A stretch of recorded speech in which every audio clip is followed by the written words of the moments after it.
Confucius teaches that wisdom begins when we look honestly within ourselves, and true kindness begins when we learn to accept who we are. When we are at peace with our own heart, we no longer fear others.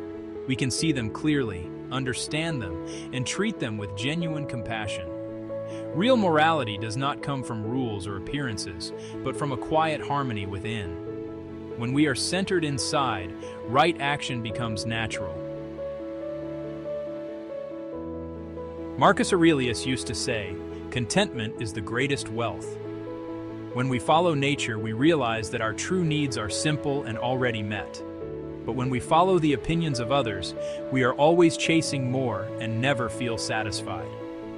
If you live according to nature, you will never feel poor. If you live according to opinion, you will never feel rich. What you already have is enough. John Ruskin reminds us that whenever something is kept hidden, there is usually fear, risk, or deception behind it. Truth does not need shadows or secrecy. Human life becomes more dignified, safe, and meaningful when we choose transparency and sincerity. Real strength is not in hiding who we are, but in showing ourselves with honesty. Seneca taught that happiness does not depend on what happens outside of us, but on inner strength and freedom. Those who master themselves, calm, balanced, and prepared for whatever may come, are not shaken by fortune or adversity. They live in a stable and profound peace, sustained by the knowledge that true serenity arises only from within.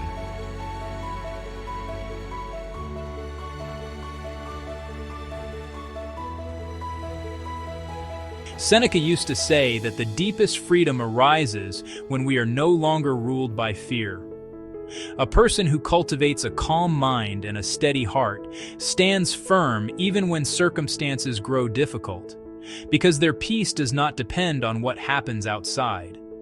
This inner stability allows them to face challenges with clarity rather than panic. True strength is to remain centered, even in the presence of what frightens others. For in that calmness, we discover a freedom that no external event can take away.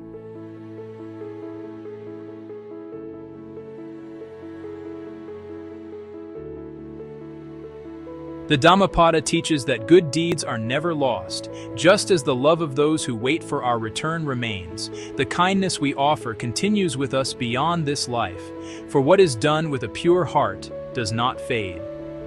In other words, the good we give always comes back to us. Schopenhauer taught that others reflect back to us who we are, especially the parts we would rather not see. When we react with irritation or criticism, we are often responding to something we subconsciously recognize within ourselves. Maturity begins when we stop blaming the outside world and start looking inward. Darwin taught that true strength does not lie in power or intelligence, but in the ability to change.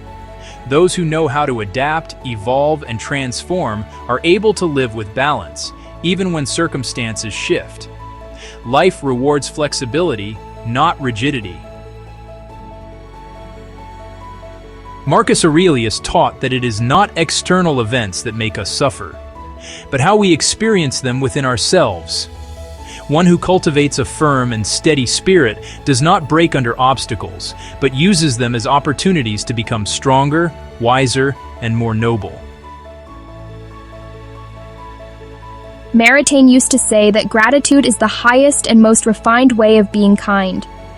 To thank sincerely means to recognize the value of others and the good we receive, even in small things. Gratitude is not merely a polite gesture, but an act of the heart that creates harmony, brings people closer together, and makes life brighter and more human. Kindness becomes genuine when it is filled with gratitude.